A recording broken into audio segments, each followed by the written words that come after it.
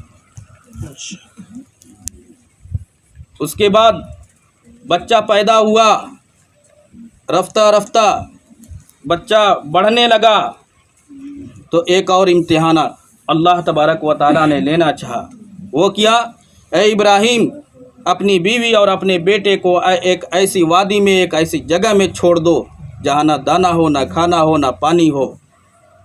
حضرت ابراہیم علیہ السلام بیوی اور بچے کو لیتے ہیں اور اس وادی میں جاتے ہیں جہاں آج کعبہ ہے۔ جس وقت حضرت ابراہیم علیہ السلام بیوی اور بچے کو لے کر اس جگہ پر گئے، وہاں پر ایک پرندہ نہیں تھا، ایک سبز ہری گھاس نہیں تھی، پانی کا کوئی بندوبست نہیں تھا۔ اور پھر وہاں سے حضرت ابراہیم علیہ السلام اللہ کے حکم سے بچے اور بیوی کو چھوڑ کر جانے لگے، تو بیوی نے کہا کہ اے ابراہیم آپ مجھے چھوڑ کر کہاں جا رہے ہیں؟ آپ کو معلوم نہیں یہاں نہ دانا ہے، نہ کھانا ہے، نہ پانی ہے،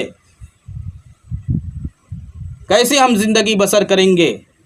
حضرت ابراہیم علیہ السلام نے کہا کہ اللہ کا حکم ہے، یہ اللہ کا حکم ہے۔ حضرت ہاجرہ رضی اللہ تعالی عنہ ایک نیک خاتون تھی، بزرگ خاتون تھی، انہوں نے کہا، اے ابراہیم مجھے امید ہے کہ جو اللہ نمرود کی آگ میں آپ کی حفاظت کیا اور بت پرست خاندان میں اللہ نے آپ کی حفاظت فرمائی، مجھے یقین ہے وہی اللہ ہماری بھی یہاں حفاظت فرمائے گا۔ میرے محترم بزرگوں اور دوستوں، بات بہت ہے، اس میں تھوڑا مختصر کر کے بتاتا ہوں کہ بچہ جب سہارے کے لائق بنا تو پھر اللہ تعالیٰ نے ایک امتحان لینا چاہا۔ وہ کیا؟ خواب میں حضرت ابراہیم علیہ السلام نے دیکھا کہ میں اپنے بیٹے کو ذبح کر رہا ہوں۔ مسلسل 3 دن حضرت ابراہیم علیہ السلام نے خواب دیکھا، اور نبی کا خواب جو ہوتا ہے وہ سچا ہوتا ہے۔ حضرت ابراہیم علیہ السلام نے کہا کہ لاؤ بیٹے سے مشورہ کر لیتے ہیں، دیکھیں بیٹا کیا کہتا ہے۔ وَتِفْعَلْ مَا تُؤْمَرْ سَتَجِدُنِي إِنْ شَاءَ اللَّهُ مِنَ الصَّابِرِينَ۔ جب حضرت ابراہیم علیہ السلام کہہ رہے ہیں، یا بنی انی ارا فی المنام انی اذبحک فانظر ماذا تری، اے ابراہیم اے اسماعیل میں خواب میں دیکھ رہا ہوں کہ میں تمہیں اللہ کے نام پر ذبح کر رہا ہوں، اللہ کے راستے میں تمہیں ذبح کر رہا ہوں، قربان کر رہا ہوں۔ تو حضرت اسماعیل علیہ السلام نے کہا، یا ابت افعل ما تؤمر ستجدنی ان شاء اللہ من الصابرین، اے ابو جان آپ کو جو اللہ کی طرف سے حکم ملا ہے آپ اس کو کر گزریے، آپ اس کو کر دیجئے، اور رہی بات میری، ہم مجھے صبر کرنے والوں میں سے پائیں گے۔ میرے محترم بزرگوں اور دوستوں، حضرت ابراہیم علیہ السلام بچے کے جواب کو سن کر مطمئن ہو گئے اور اس بچے کو لے کر قربان گاہ روانہ ہونے لگے۔ راستے میں شیطان حضرت ہاجرہ رضی اللہ عنہا کے پاس آیا، بہکایا، پھسلایا۔ حضرت ہاجرہ سمجھ گئیں کہ یہ شیطان ہے، بہکا رہا ہے۔ جب وہاں سے ناکام ہوا تو حضرت ابراہیم علیہ السلام کے پاس آیا، وہاں بہکایا اور لگاتار 3 مرتبہ بہکانے کی کوشش کی، اور حضرت ابراہیم علیہ السلام بھگاتے رہے اور کنکڑی مارتے رہے۔ آج بھی وہ نشانی ہے، اور حاجی کرام جو حج کر کے آئے ہیں انہیں اچھی طریقے سے معلوم ہے، جاتے ہیں انہیں رمی جمار کرنی پڑتی ہے، انہیں کنکڑیاں مارنی پڑتی ہے وہاں پر۔ بہرحال جب حضرت ابراہیم علیہ السلام اسماعیل علیہ السلام کو قربان گاہ لے کر پہنچ گئے اور قربانی کرنے کے لیے تیار ہو گئے، تو اللہ کو امتحان لینا مقصود تھا کہ دیکھیں ابراہیم کیا کرتے ہیں۔ میرے محترم بزرگوں اور دوستوں، اللہ تعالیٰ نے جنت سے ایک میڈا یا دمبا بھیجا تو حضرت اسماعیل علیہ السلام کی جگہ وہ میڈا کیا نام ہے قربان ہوا۔ اسی کی یاد میں اللہ تعالیٰ نے اسی کو سنت ابراہیمی کو زندہ کرنے کے لیے تمام امت محمدیہ کو یہ حکم دیا گیا ہے کہ آپ ہر سال عید الاضحیٰ کے موقع پر وسعت ہے تو آپ قربانی کریں۔ قربانی کے بہت سارے فضائل ہیں۔ لن ینال اللہ لحومها ولا دماؤها ولکن ینالہ التقوی منکم۔ قربانی کے بارے میں بتایا جا رہا ہے کہ اللہ کے ہاں گوشت، خون یہ سب نہیں پہنچتا، اللہ تو ہمارے تقوی کو دیکھتے ہیں، پرہیزگاری کو دیکھتے ہیں، اسی لیے ہمیں اخلاص کے ساتھ قربانی کرنی چاہیے، ریا اور نمود نہیں ہونی چاہیے، فخریہ طور پر قربانی نہیں کرنی چاہیے، اخلاص و للہیت کے ساتھ کرنی چاہیے، اور دل میں یہ احساس ہو کہ میں قربان کر رہا ہوں۔ اور جو جانور ہے اس کی اچھی طرح دیکھ ریکھ کرنی چاہیے۔ سمنوا ضحایاکم فإنہا علی الصراط مطایاکم، کہ یہ جانور پل صراط پر تمہاری سواریاں ہوں گی، تم اس پر بیٹھ کر کے آسانی سے پار کر جاؤ گے۔ اور قربانی کے وقت حضور صلی اللہ علیہ وسلم نے حضرت فاطمہ رضی اللہ تعالی عنہا سے فرمایا، اے فاطمہ اپنی قربانی کے پاس جاؤ۔ کیوں جاؤ؟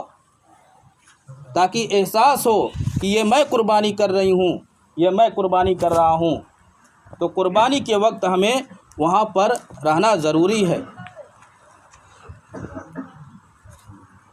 آگے فرمایا نبی کریم صلی اللہ علیہ وسلم نے کہ قربانی کا جو خون ہے وہ ایک قطرہ گرنے سے پہلے جس کی طرف سے قربانی ہوتی ہے اس کے گناہوں کو اللہ تبارک و تعالی معاف فرما دیتے ہیں۔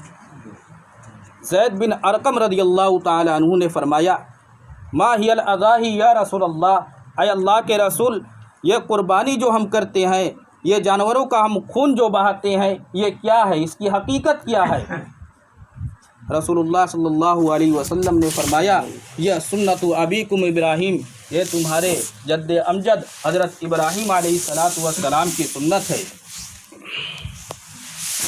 پوچھا گیا، اے اللہ کے رسول، ما لنا فیہا، اس میں ہمیں کیا ملے گا؟ جو قربانی کرتے ہیں، خون بہاتے ہیں، اس میں ہمیں کیا ملے گا؟ نبی کریم صلی اللہ علیہ وسلم نے فرمایا، بکل شعرۃ حسنہ،